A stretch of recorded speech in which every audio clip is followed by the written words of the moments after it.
What's going on, everybody? This is the Blockchain Backer, bringing you the latest cryptocurrency news and analysis. Today, we're going to be talking about the Bitcoin price chart, the XRP price chart, and the altcoin market. But I really wanted to tie a lot of what's going on in the cryptocurrency market to what we're seeing with the shifting tide in the media narrative. I told you guys that we've seen this in the past in 2017, that the media will completely draw the masses into Bitcoin and then afterwards draw them into the altcoin market. And yesterday we got our first official sign of that happening with the mainstream media. And you actually had to be looking for it and read the underlying message of what was going on. And yesterday there was a video posted by Anthony Pompliano with an interview with Jim Cramer. If you don't know this, these two have had an interview before back in September of 2020 in which Cramer plays the role of being like, I'm thinking maybe I should be getting into this Bitcoin stuff. It sounds interesting. Can you tell me more about this, Anthony Pompliano?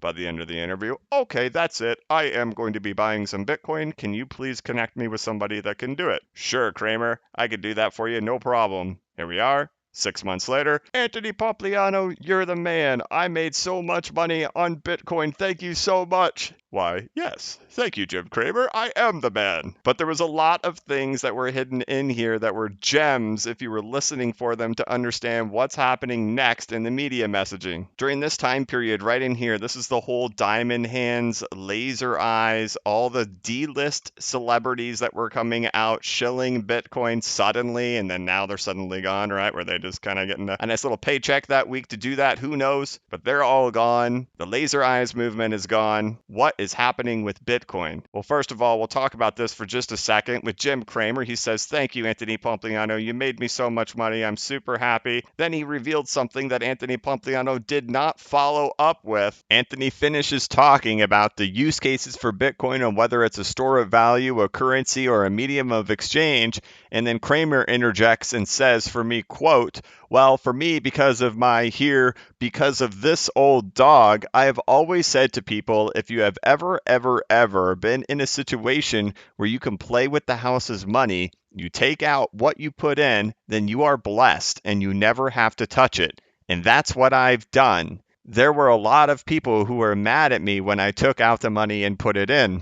Now, that wording's a little bit odd, and it's oddly placed within this conversation of what we're having here and why he makes that statement right there. And it sounds to me like he just disclosed that he has sold off his original investment. Wait, what? Why would you sell your original investment? That doesn't make any sense, Cramer. I thought this was like the next big thing, changing the world, the new reserve asset. It's going to replace gold. So here we are, a continuation of that whole Bitcoin versus gold. Yet the price of Bitcoin has really not done anything much in regards to large amounts of value increase since February. But there was one main theme that I noticed from this entire interview.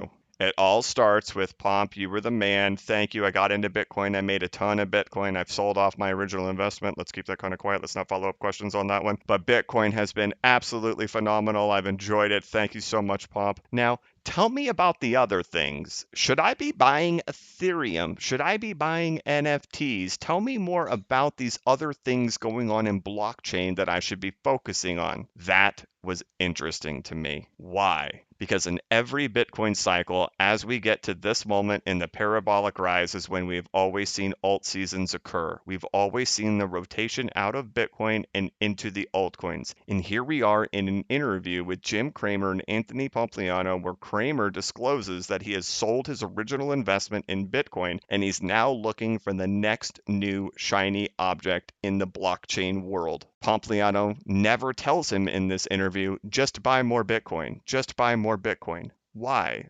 He did in the last interview, buy Bitcoin, buy Bitcoin. Why was that never done in this interview? Why was the focus so much on NFTs, Ethereum, collectibles, other aspects of blockchain? I would say that 2/3 to 3/4 of the interview was focused on what's next. We know that this interview with Cramer and Anthony Pompliano from back in September of 2020 occurred right down here when Bitcoin was $10,000, $11,000, right before things started going absolutely nuts.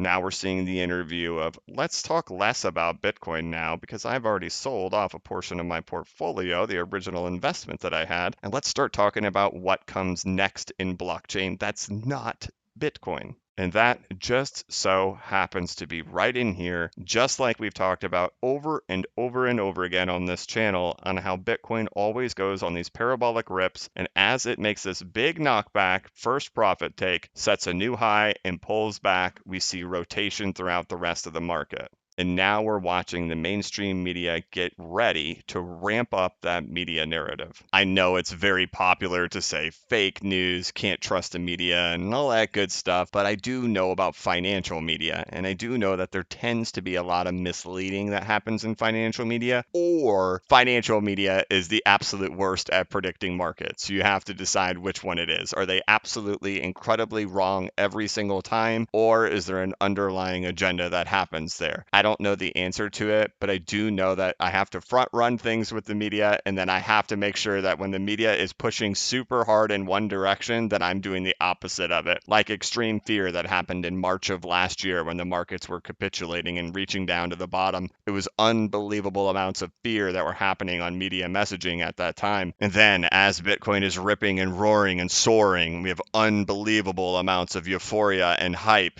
Kevin O'Leary even getting laser eyes, right? CNBC employee. I have to pay attention to all of these things because I notice that when they occur is usually the opposite of what happens in the market. They're telling you that the end is near of whatever direction we're tending to go in. Now, Jim Cramer talking about what's happening in the rest of the market, that's not the types of things I'm talking about. That's just kind of the beginning of it starting. It's once it hits absolute mainstream media, when everybody can be a winner in the altcoin market, when everything is taking off. When CNBC is teaching you how to buy Omise Go or Civic or all of these low cap stuff, and they're teaching grandma and walking them through how to do it on national television, that's when you know the top is coming in. But what we're starting to see is just like we saw back in here, the beginnings of mainstream media starting to come on board. And this was that moment in time where it happened, where the mainstream media really started to come on to Bitcoin when Jim Cramer went on Anthony Pompliano's show, said he was becoming a believer, said he was going to be buying Bitcoin. Now he's saying, I did fantastic in Bitcoin. That was amazing. I've taken out my original investment. What's next?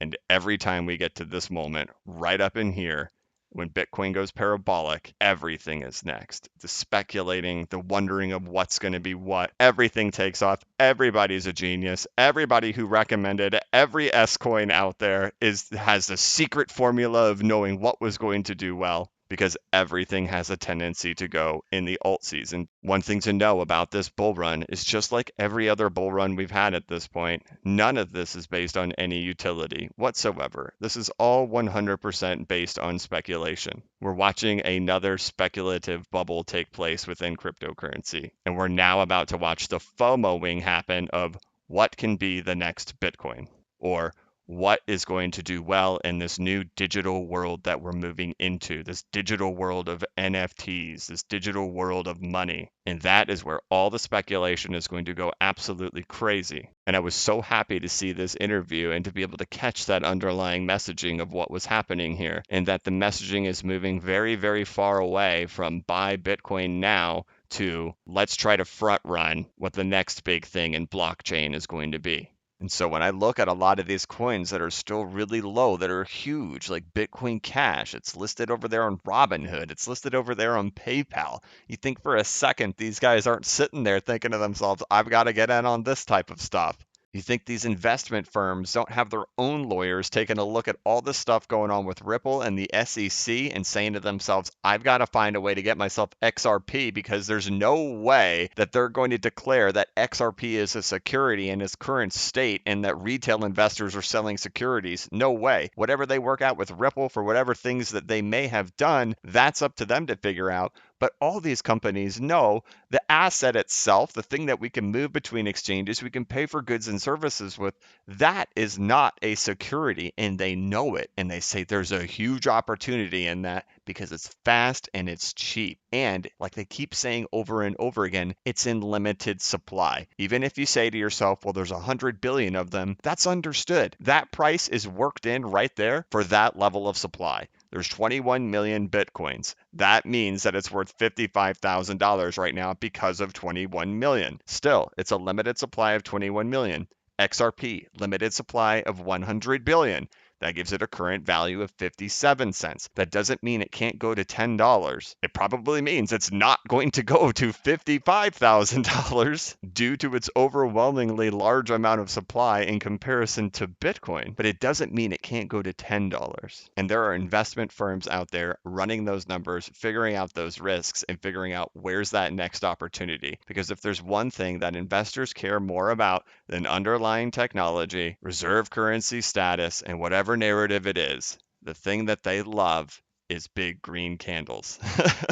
And they will chase them. So whether it's Bitcoin Cash or XRP or Ethereum Classic, if you guys weren't around here in 2017 when Bitcoin Cash came out, you had the whole SegWit stuff, and then you had the hard fork that happened, and then Bitcoin Cash is out sitting there. And if you don't know this, there was a huge thing that happened with Bitcoin Cash, and it was called Bitcoin Cash is the real Bitcoin. Viral, and it went crazy. Bitcoin Cash is the real Bitcoin. Oh my gosh, Bitcoin Cash is the real Bitcoin. People can absolutely get caught up in this crazy speculative wild stuff, and I do not doubt that we'll see that same type of stuff happen here. And my suspicion is that one day we're going to see Ethereum Classic is the real Ethereum. I know, crazy. Nobody believes me. Everybody thinks I'm absolutely nuts for being an investor in Ethereum Classic. But you know what? Just like Bitcoin Cash, it's over there on Robinhood, it's in Grayscale, and it's on nearly every exchange. So we'll see how that plays out. But like I show you guys all the time too, all this other stuff still sitting below these lows. We're watching that narrative change of, hey, I did fantastic in Bitcoin. That was great. That was a lot of fun. Man, that was awesome. What's next? What else can I do the exact same thing with that I did in Bitcoin? And there's a lot of opportunities out there in the cryptocurrency market. Dash, EOS, Zcash, all still presenting those huge opportunities that haven't already gone on their big parabolic bubble rises. So as this interview from back in September was the precursor to what happened with the bull run when a CNBC employee, Jim Cramer, said, I'm going to get on the wagon with Bitcoin, now saying that he did fantastic in Bitcoin. Should I be investing in Ethereum? Should I be looking at other aspects of blockchain technology? And as the allure of the Bitcoin price chart isn't looking as parabolic and exciting as it was just recently, I think we're going to see a lot of people get bored with Bitcoin, just like we always do, and the opportunity shift to other coins like XRP, Ethereum Classic, Dash, Zcash, EOS, all of those things. And the second these things start breaking out, you better buckle in. Because if you thought the Bitcoin bull run was exciting and you've never been through an alt season, then you have no idea what's coming. And you're going to be seeing retail investors trying to play whack-a-mole as things are firing off one by one by one. So I was happy to see this interview. I'm so glad that they did this. It really painted the clear images to me that, Anthony Pompliano not telling Cramer to be buying Bitcoin. He never says that, buy more Bitcoin. Cramer discloses that he has sold off his original investment. So whatever he initially invested, I think he said $500,000, it went to the moon. He took out his $500,000 already. He's looking for other opportunities within blockchain. Anthony Pompliano tells him all about the different opportunities in blockchain and how this is going to be such a developing industry. And as the altcoin market is up here, just finding support on top of its previous all-time high is the precursor to what's going to come once this thing does break out and get moving to the upside of how much excitement's going to be coming to this market, and that the mainstream media just gave the thumbs up that they're ready to rock and roll with it when it happens. So, all right, that's it. I get asked a lot, blockchain backer, are you from the future? And it's not that I'm from the future. Maybe I am. But it's that I also really look for those types of signs ahead of time. If you have a really good understanding of what happens with media, and this is one of those things because I'm in it all the time, right? If you have a full-time job and you spend maybe an hour looking at markets every day, then that's probably why you come to my channel in the first place. Like, look, Blockchain Backer is going to spend 10 hours on it for the day, and then he's going to make a video, and then he's going to tell me what's up. But spending that much time in these markets and looking at the media and looking at charts and all these things and how they happen all at the same time, it's not that I'm from the future. It's that I see repetitive patterns that happen within media and happen within price charts at the same time. And we're getting a really good precursor and optimistic thing happening here as we're looking for like that new narrative to come out with XRP right now, right? We've been talking about waiting for the price chart for Bitcoin's price chart to get right to where it needs to be for the XRP price chart to break out. We see the Bitcoin price chart get there. We see Cramer come on and say, hey, what are the other things that I need to look at within the cryptocurrency market? All those things happening right here, right now. That's not irony. That's stuff that happens when it's supposed to happen. So I'm real excited to see that stuff. It's more confirmation of like, oh my gosh, we're right there. We're right there. But all right. I'll wrap this up. I hope that you have a fantastic day. If you'd like, you can check out my website over here. This is bcbacker.com. It's my course with a lot of videos on here. I deep dive into the previous Bitcoin bull runs. I deep dive into the previous altcoin seasons. I tie all that together to show where those alt seasons occurred within Bitcoin's market cycles, like we're seeing right now, what I'm looking for right now. I talk about forecasting. I talk about mathematics. I talk about rebalancing. There's a downloadable Excel spreadsheet, or you can use it in Google Docs, whatever's better for you. I talk about my exit plans. I talk about a lot of stuff in here, and you can get this over here on bcbacker.com. You can follow me over here on Twitter at bcbacker. And I want to thank you guys so much for watching my channel. If you could, please like this video and give it a thumbs up. If you're new to the channel, please subscribe and hit the notification bell so you can be notified of when I create new content and when I go live. As always, this is not investment advice and I am not a financial advisor, but if you ever need a pick-me-up or a little bit of reassurance, just remember that the blockchain backers got your back. Have a good one.